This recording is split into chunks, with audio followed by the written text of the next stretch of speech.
Tirupati Venkanna Swamy the most powerful god, కలియుగ నారాయణుడు అంటారు. ఈయన వల్లే జగన్మోహన్ రెడ్డి అధికారం పోయి పాతాళంలో పడ్డాడా?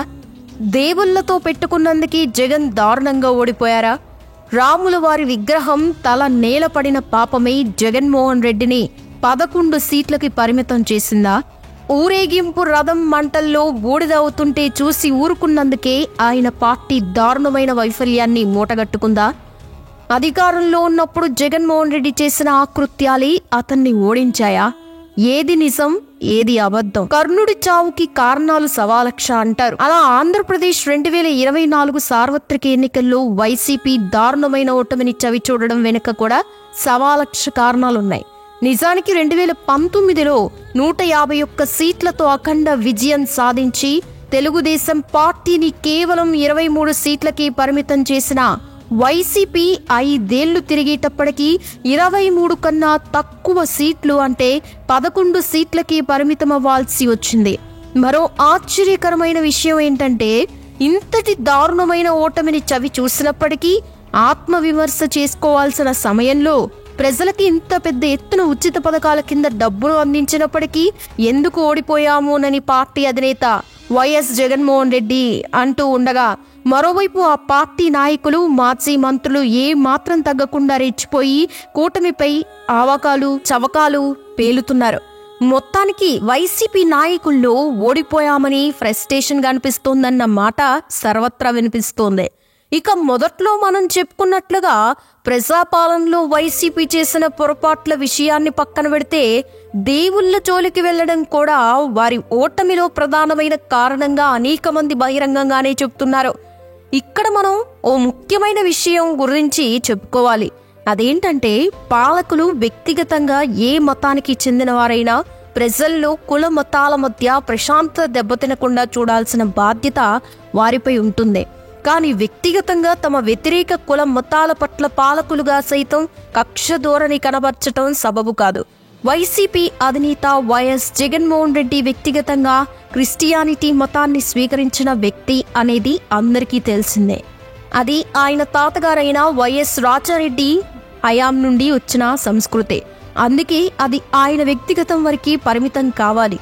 పాలకులు మతాలకు అతీతంగా పనిచేయాలి. కుల మతాలకు అతీతంగా ప్రజాభివృద్ధికి పాటుపడాల్సిన బాధ్యత వారిపై ఉంటుంది. వైసీపీ ప్రభుత్వం ఈ విషయాలని మరచి ప్రవర్తించిన సంఘటనలు కోకల్లలు. అందులో మచ్చుకి ప్రధానమైన కొన్ని సంఘటనలు ఈ వీడియోలో పరిశీలిస్తే, విజయనగరం జిల్లా కేంద్రానికి 12 కిలోమీటర్ల దూరంలో నెల్లిమర్ల మండలం రామతీర్థంలో గల కోదండ రామాలయానికి 400 సంవత్సరాల చరిత్ర విశిష్టత ఉన్నాయి.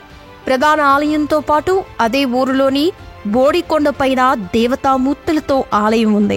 వైసీపీ వచ్చిన మొదట్లోనే కొండపైన ఉన్న ఆలయంలో శ్రీరాముడి విగ్రహం తలకండనకి గురై సమీపంలోని తుప్పల్లో పడి ఉండడాన్ని స్థానికులు గుర్తించారు. గుర్తు తెలియని దుండగులు ఆలయాన్ని ధ్వంసం చేశారన్న సమాచారంతో రామతీర్థం గ్రామస్తులు వందలాదిగా బోడికొండపైకెళ్లారు. జిల్లా ఎస్పీ రాజకుమారి సైతం అక్కడికి చేరుకొని క్లూస్ టీమ్ ని పురమాయించారు. కేసు నమోదు చేసుకుని దుండగులను కనిపెట్టే ప్రయత్నం చేస్తున్నామని ఎస్పీ మీడియాకి తెలిపారు. ఏపీలోనే కాక దేశవ్యాప్తంగా గుర్తింపు పొందిన ఆలయాల్లో ఒకటైన రామతీర్థంలో శ్రీరాముడి విగ్రహం ఖండనకి గురైందన్న వార్త వినగానే అన్ని పార్టీల నేతలు బోడికొండకి పరుగులు తీశారు. స్థానిక నెల్లిమర్ల వైసీపీ ఎమ్మెల్యే అప్పలనాయుడు ఘటనా స్థలానికి వెళ్లి పరిస్థితిని సమీక్షించారు. ఆలయాలపై దాడులు అలవాటుగా మారిందని, దీనికి ప్రభుత్వమే బాధ్యత వహించాలని, రాముడి విగ్రహాన్ని ధ్వంసం చేసిన ముష్కరులను వెంటనే పట్టుకోవాలని డిమాండ్ చేస్తూ విజయనగరం జిల్లా బీజేపీ చీఫ్ పావని ఆధ్వర్యంలో ధర్నా నిర్వహించారు. టీడీపీ జిల్లా నాయకులు రవిశంకర్ సహా పలువురు నేతలు ఆందోళన చేపట్టారు. ముఖ్యమంత్రి వైఎస్ జగన్ విజయనగరం జిల్లా పర్యటనకి కొద్ది గంటల ముందే రామతీర్థం ఆలయంలో విగ్రహ ధ్వంసం చోటు చేసుకోవడం గమనార్హం. అయితే ఈ కేసును ఎంత దారుణంగా పక్కదారి పట్టించారో ఈ కేసు వివరాలు చూస్తే అర్థమవుతోంది. ఆ తర్వాత ఈ యొక్క బాధితుడు దొరికినా కూడా ఇతనికి పిచ్చి ఉందని ఒక సర్టిఫికెట్ ని క్రియేట్ చేసి ఆ స్థానిక క్రిస్టియానిటీ వ్యక్తిని కాపాడింది వైసీపీ ప్రభుత్వం. ఇక అంతర్వేది సంఘటన కూడా సంచలనం రేపింది అనడం కన్నా ఎంతో మంది హిందువుల గుండెల్ని పిండేసింది. తూర్పు గోదావరి జిల్లాలోని అంతర్వేది లక్ష్మీ నరసింహస్వామి ఆలయానికి చెందిన రథం మంటల్లో కాలిపోవడం కలకలం రేపింది. రాజకీయంగానూ విమర్శలు ప్రతి విమర్శలకి ఆస్కారం ఇచ్చింది. అంతర్వేది రథం ఎలా కాలిపోయిందో మాత్రం ఇంతవరకు మిస్టరీయే. నాటి వైసీపీ ప్రభుత్వం ఈ కేసు దర్యాప్తును సిబిఐకి అప్పగిస్తున్నట్లు ప్రకటించి సరిపెట్టుకుంది. ఆ తర్వాత కొత్తగా రథం సిద్ధం చేసి ప్రస్తుత మాజీ ముఖ్యమంత్రి వైఎస్ జగన్మోహన్ రెడ్డితో పాటు ప్రారంభింపచేయడం వరకే పరిమితమైంది. సిబిఐ ఈ కేసు విచారణ చేపట్టిన దాఖలాలు లేవు. కనీసం దర్యాప్తునికి అనుగుణంగా కేసు నమోదు చేసేందుకు కూడా సిబిఐ సిద్ధం కాలేదు. దాంతో అంతర్వేది రథం కాలిపోవడం వెనుక అసలు గుట్టు మాత్రం ఎవరికీ అంతుబట్టని వ్యవహారంగానే మిగిలిపోయింది. దీని గురించి వైసీపీ మంత్రులు మాట్లాడితే రథం కాలిపోతే కొత్త తయారు చేసుకోవచ్చు, అదేమైనా మనిషి ప్రాణమా అన్నారంటే ఇంకా అంతకు మించిన దౌర్భాగ్యం ఇంకోటి ఉంటదా? అంతర్వేది రథం ఘటనకి ముందు నెల్లూరు జిల్లాలో ప్రసన్నాంజనేయ స్వామి ఆలయంలో రథం కాలిపోవడం, దానికి ముందు తూర్పు గోదావరి జిల్లా పిఠాపురం సహా అనేక ఆలయాల్లో విగ్రహాల ధ్వంసం జరగడం వంటి ఘటనల క్రమంలో అంతర్వేది రథం ఘటన పెద్ద వివాదంగా మారింది. నాటి ప్రధాన ప్రతిపక్షం టీడీపీ సహా అన్ని పార్టీల నేతలు ఈ కేసులో సిబిఐ విచారణని డిమాండ్ చేశారు. రథం ఘటనని ఓ కుట్రగా బీజేపీ ఆరోపించింది. దాంతో చివరికి ఏపీ ప్రభుత్వం ఈ కేసులో సిబిఐ విచారణ కోరింది. నాటి ముఖ్యమంత్రి ఆదేశాలతో గత ఏపీ డీసీపీ కార్యాలయం కేంద్ర హోంశాఖకి లేఖ రాసింది. అంతర్వేది రథం కాలిపోయిన ఘటనపై సిబిఐ దర్యాప్తును కోరింది. ఈ మేరకి ప్రభుత్వ ఉత్తర్వులు కూడా వెలువడ్డాయి. లక్ష్మీ నరసింహస్వామి ఆలయంలో అపచారం జరిగింది. దానికి కారణాలు ఇప్పటికీ తెలుసుకోలేకపోవడం దురదృష్టకరం. అప్పట్లో ఏపీ పోలీసులు అర్చకులని కూడా విచారించారు. కారణాలు బయటికి తీస్తారు అనుకునేలోగా కేసు సిబిఐకి ఇస్తున్నట్లు ప్రకటించేశారు.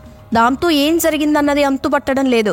ఇక విజయవాడ కనకదుర్గమ్మని వేడుకుంటే ఎంత దయ తలుస్తుందో, తప్పు మార్గంలో నడుచుకున్నా ఆమె విషయంలోనే తప్పుగా ప్రవర్తించినా కన్నెర్ర చేసే ఆయుధాన్ని ఎక్కుపెట్టింది అంటే మాత్రం పతనం తప్పదు.